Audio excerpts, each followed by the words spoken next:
Once in summer-time the bear and the wolf were walking in the forest, and the bear heard a bird singing so beautifully that he said, "Brother Wolf, what bird is it that sings so well?"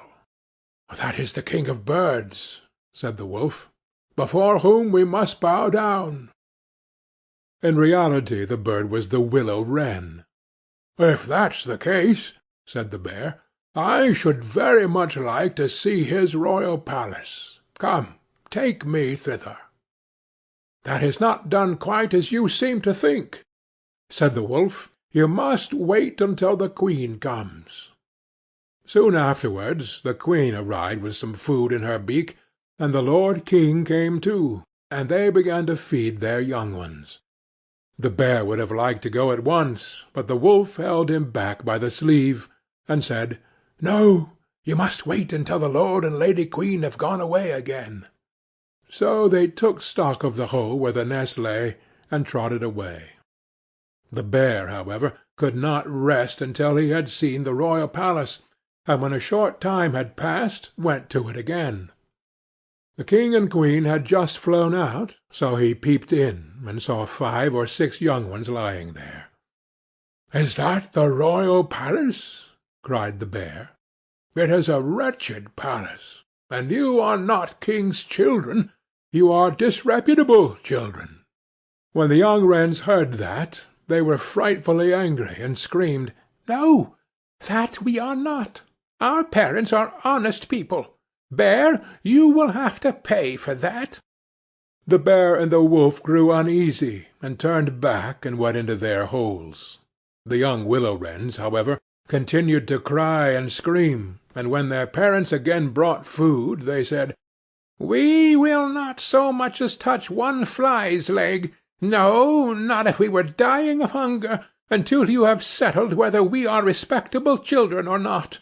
The bear has been here, and has insulted us." Then the old king said, "Be easy, he shall be punished." And he at once flew with the queen to the bear's cave, and called in, "Old growler, why have you insulted my children? You shall suffer for it. We will punish you by a bloody war." Thus war was announced to the bear, and all 4-footed animals were summoned to take part in it, oxen, donkeys, cows, deer, and every other animal the earth contained. And the willow-wren summoned everything which flew in the air, not only birds large and small, but midges and hornets, bees and flies had to come. When the time came for the war to begin, the willow-wren sent out spies to discover who was the enemy's commander-in-chief. The gnat, who was the most crafty, flew into the forest where the enemy was assembled, and hid herself beneath a leaf of the tree where the password was to be announced.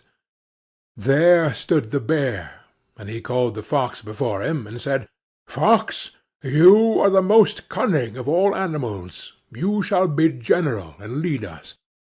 "Good," said the fox. "But what signal shall we agree upon?" No one knew that. So the fox said, "I have a fine long bushy tail, which almost looks like a plume of red feathers. When I lift my tail up quite high, all is going well, and you must charge. But if I let it hang down, run away as fast as you can."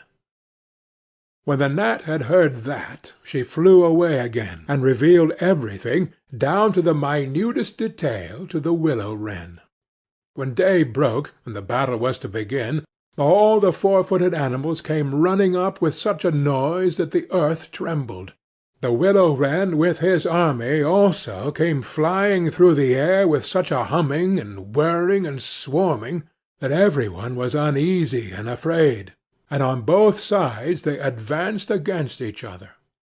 But the willow-wren sent down the hornet with orders to settle beneath the fox's tail, and sting with all his might. When the fox felt the first sting, he started so that he lifted one leg from pain, but he bore it, and still kept his tail high in the air. At the second sting he was forced to put it down for a moment.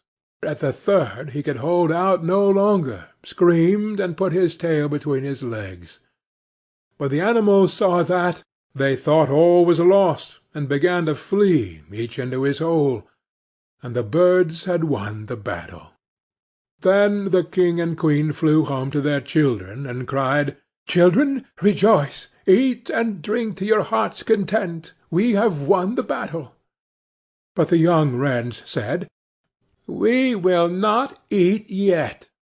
The bear must come to the nest and beg for pardon, and say that we are honourable children, before we will do that." Then the willow-wren flew to the bear's hole, and cried, "Growler, you are to come to the nest to my children, and beg their pardon, or else every rib of your body shall be broken." So the bear crept thither in the greatest fear, and begged their pardon. And now at last the young wrens were satisfied, and sat down together, and ate and drank and made merry till quite late into the night. End of The Willow-Wren and the Bear.